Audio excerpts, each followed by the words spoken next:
भाजपा द्वारा जारी किए गए घोषणा पत्र को कांग्रेस पार्टी ने झूठ का पुलिंदा करार देते हुए कहा कि भाजपा ने कांग्रेस के घोषणा पत्र को नकल की है और 2017 के घोषणा पत्र में जो वादे किए थे वो वादे पूरे नहीं किए हैं। ज्यादातर घोषणाएं ऐसी हैं जो कांग्रेस पार्टी ने देने का ऐलान किया है, वहीं भाजपा ने कॉपी पेस्ट किया है।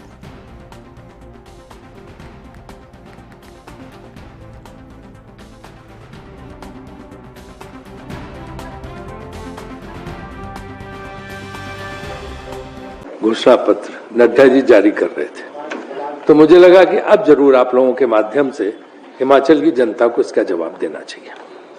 सबसे पहले तो 4 तारीख को मैनिफेस्टो जारी करने वाले थे, क्यों नहीं किया? क्या बात थी कि 4 तारीख को आपने मैनिफेस्टो क्यों नहीं जारी किया अपना?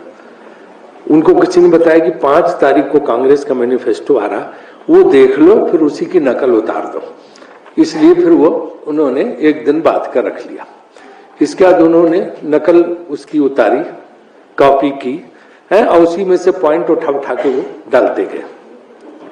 लेकिन वो ये भूल गए कि 2017 में भी उन्होंने एक मैनिफेस्टो जारी किया था, घोषणा पत्र जारी किया था, और 2017 के घोषणा पत्र में जो जो वादे किए थे वो कोई वादे भी पूरे नहीं किए।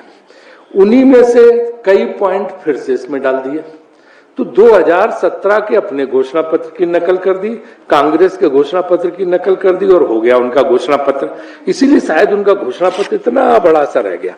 कांग्रेस ने जो वादा किया वो घोषणा पत्र देखो, जिसमें सारी चीजें हैं, इनका घोषणा पत्र इतना बड़ा कि जो है उसको इनको लागू नहीं करना है, क्योंकि कुछ लागू तो करना नहीं, ना 17 वाला लागू किया, ना ये इनको आज वाला लागू करना है, सिर्फ गुमराह करना है। 5 साल पहले जो आपने कहा था प्रदेश की जनता को, कम से कम उसको तो लागू करते।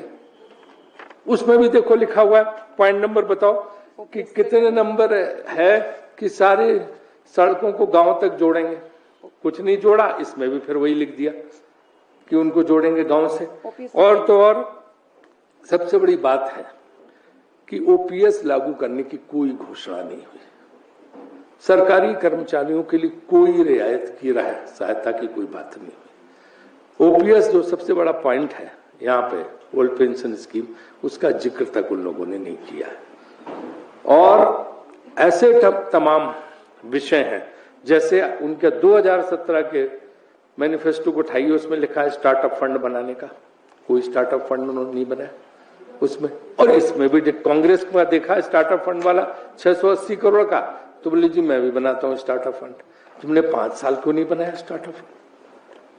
तुमने जो है युवाओं के लिए बोला कि 1 GB डेटा जो है फ्री देंगे, 5 साल पहले 17 के, उसमें आज तक नहीं दिया उनको।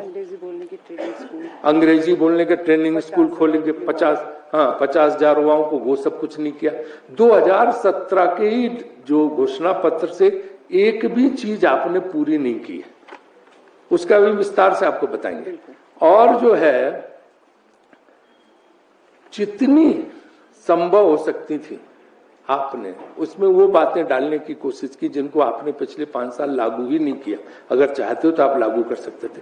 तब देवभूमि के लिए कहा था, अब उसका नाम बदल क्या कर दिया? हिमगिरी। तो पहले वो बोला तो किया नहीं, अब हिमगिरी योजना बना दी। तो ये जो है झूठ का पुलिंदा है इनका जो घोषणा पत्र है। जब 17 के घोषणा पत्र की एक बात भी सरकार में आने के बाद इन्होंने लागू नहीं की, तो इसको क्या लागू करेंगे, ये सब आप अच्छी तरह से जानते हैं। हमने कहा हम 5 लाख नौकरियां देंगे स्पष्ट रूप से, जिसमें से 1 लाख सरकारी नौकरियां देंगे, और हम 5 लाख जो है वो हम नौकरियां देने का जो है पूरा व्यवस्था करेंगे। ये कहते हैं कि हम चरणबद्ध तरीके से रोजगार के अवसर तलाशेंगे। 8 साल नौकरी देने की बात नहीं कर रहे, न सरकारी नौकरी की बात कर रहे हैं, न डायरेक्ट जॉब की बात कर रहे हैं, कह रहे हैं हम अवसर तलाशेंगे। नड्डा जी की जो भाषण था कि हम 8 लाख रोजगार के अवसर तलाशेंगे फेज मैनर में, चरणबद्ध तरीके से। वो चरणबद्ध 20 साल का भी हो सकता, 10 साल का भी हो सकता, 15 साल का भी हो सकता। जैसे उन्होंने कहा था कि 2022 तक सारे मकान पक्के कर देंगे। अगर लाल किले से मोदी जी की घोषणा आपने सुनी होगी, लेकिन कहाँ पक्के मकान में, कि हर छत पे पक्की छत होगी, नहीं हो पाए। तो ये चरणबद्ध कितना लंबा चरण होगा, ये तो पूछ लो इनसे। ये चरण उनका कितना होगा, 10 साल का, 20 साल का, 30 साल का जो है, कितने साल में ये 8 लाख लोगों को रोजगार के अवसर देने का प्रयास करेंगे, कोशिश करेंगे कि उनको कैसे दिया जाए।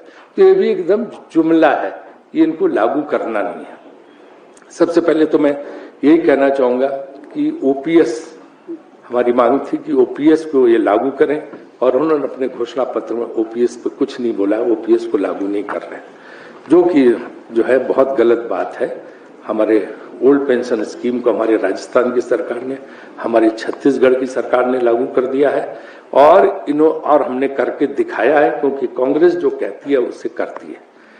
ये कहते हैं कि हमने 12% जीएसटी एप्पल पे रखी है, सेब उत्पादकों पे।